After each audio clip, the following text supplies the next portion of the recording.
Hi, 13. Welcome to this lecture looking at the neo-Marxist theory of crime, or new Marxist theory of crime. In particular, we're going to focus on something known as critical criminology, which is basically Marxist-inspired theories with a hint of labelling theory. They've combined elements of both.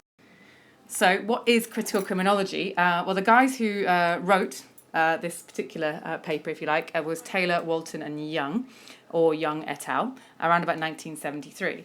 The whole entire theory kind of emerged in the 1970s against the background of some changes within the capitalist society at the time, which I'm going to run through with you in a second. They agree with traditional Marxism. So you think about traditional Marxism.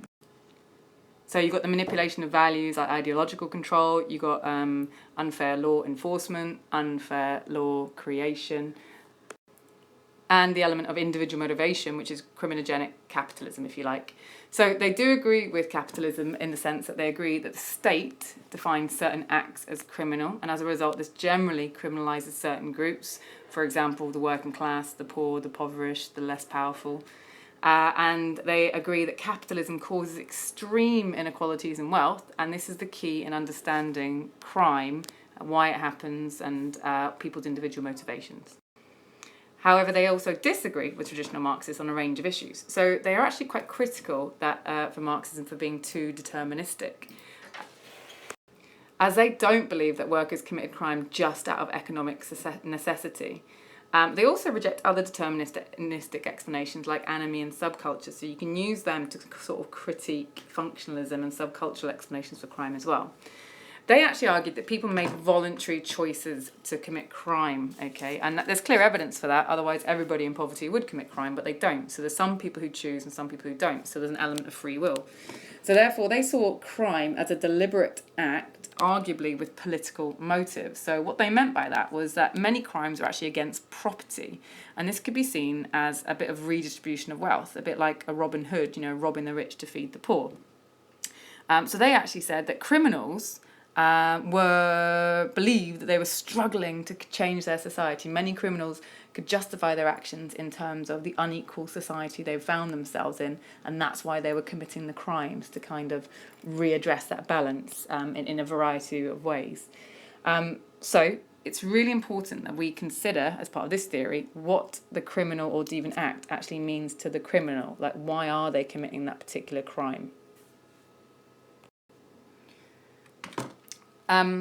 Critical criminologists also apply the ideas of neo-Marxist Gramsci, who we've come across before when we looked at dual consciousness, if you remember.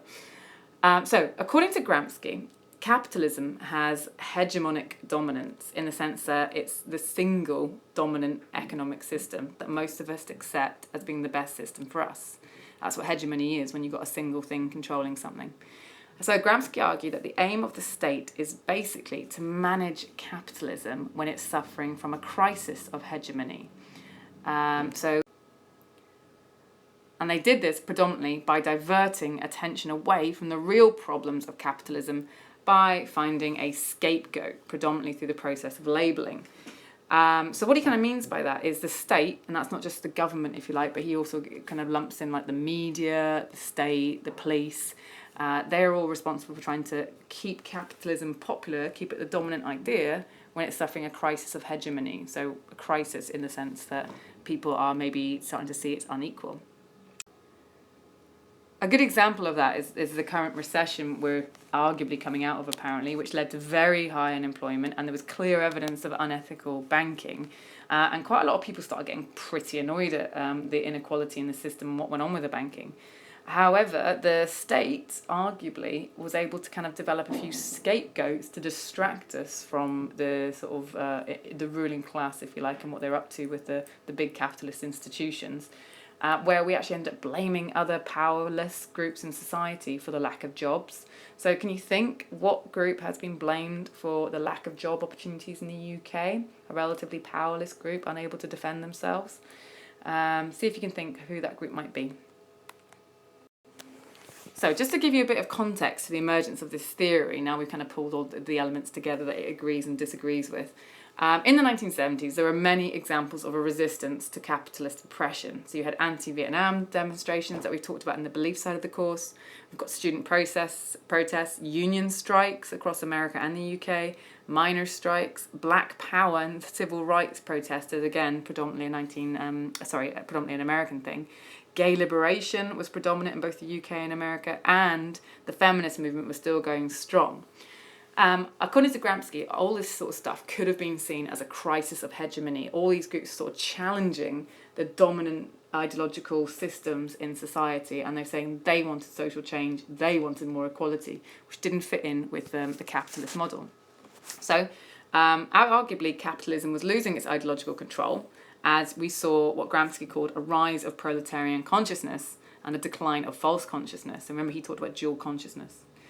As a result, the capitalists in the 1970s needed a scapegoat to blame or label as the problem.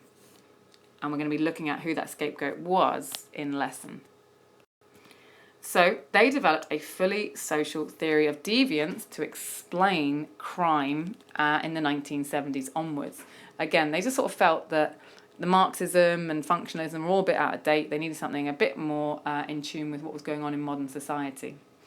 So they said that when we look at deviance or criminal activity, we need to consider it in the context of the social structure it takes place in, such as the institutions, culture, and the economy, and also in terms of the interaction. So that's the meanings of the act, the idea of self-concept of the deviants themselves, and the societal reaction to the deviants and how that possibly feeds into more deviance. Sounds a bit complex, but we can break it down into 6 stages. The first one is looking at the wider origins of the deviant act. And the critical criminologists argue that capitalist system is the wider origin. Okay, that's the wider society, and you've got to remember that the economic structure of a capitalist society is the root of all actions in that society.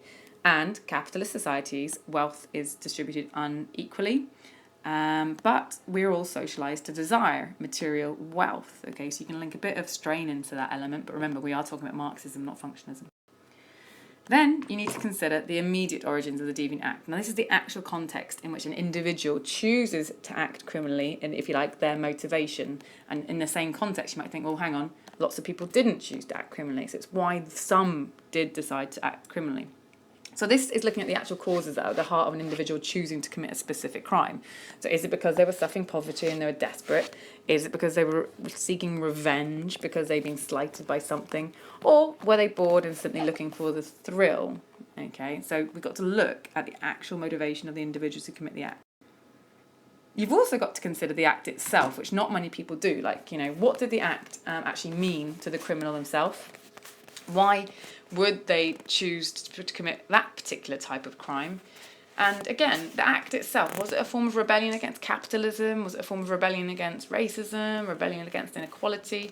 We really need to look at the acts themselves and what they mean to the criminal, because it can't always just be as simple as, oh, I needed money so I stole something. It can actually be a bit more complicated than that.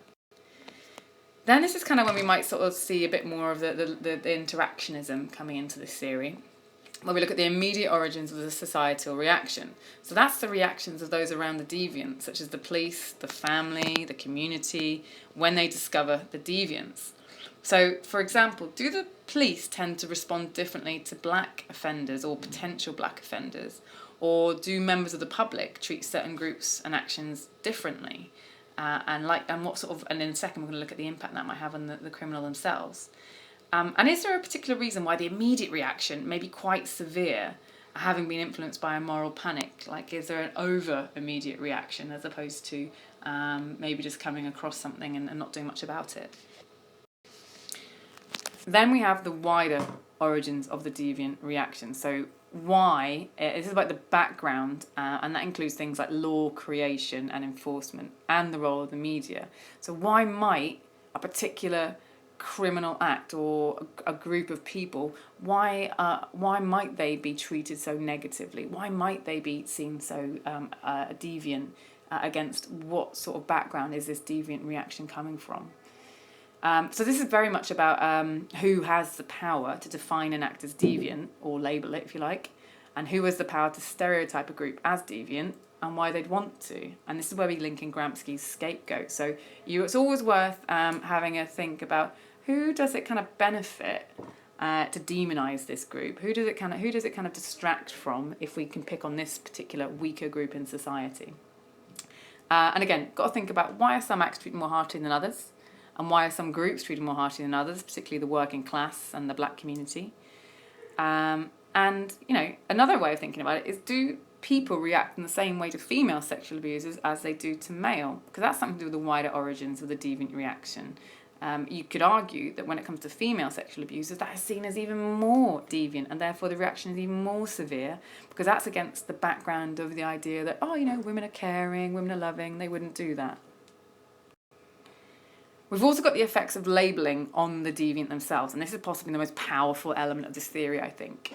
We really need to understand how the label of the labelled criminals or deviant groups respond to their labelling.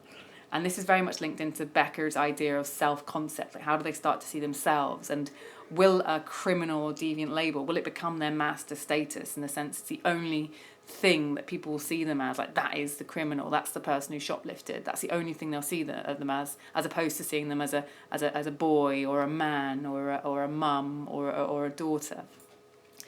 And this can actually lead to the formation of subcultures. So there is an element of subculturalism in here, if you like.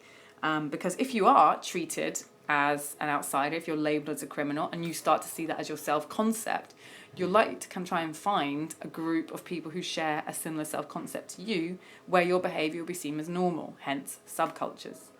Now, Jung, he wrote in great depth about something known as deviance amplification, which we might have looked at before earlier on this year.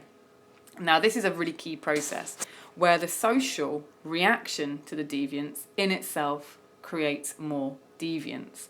And I'll talk you through this process in just a second. But essentially, it's very close to the idea of the self-fulfilling prophecy. If a group of people they're stereotyped as being criminal because maybe one person has acted criminally in the weeks previously, then people might treat them differently, they might isolate them from society more often, they might ban them from their shops, which can lead to these people feeling like they're being victimised and treated differently. They might end up conforming to the label because that's what people expect of them. They then act deviantly, and that kind of amplifies the problem, if you like. But we are going to look at this in more depth in class. So I thought I'd try and talk you through how this really works in practice. Okay, and here we have a picture of a youth. It's Stewie from Family Guy, in case you haven't really noticed. So, with the wider origins of the act, society is unequal. I want new designer trainers. The media tell me they're cool, but I can't afford them no matter how hard they work, because capitalism is based on inequality. The immediate origins of the immediate origins of the deviant act. JB Sports is a massive business, okay? I go there all the time, they make loads of money, and I can't even afford a shirt from there. So we're moving towards the motivation, if you like. Then we've got the act itself. Right, so according to Stewie, he stole the t-shirt so he could fit in with his mates and be cool. It's not a designer pair of trainers, but it's getting there. But he also wanted to kind of stick two fingers up to the big corporation who make all that money and exploit all their workers and treat them all very badly. So then we have the immediate origins of the social reaction, if you like. Then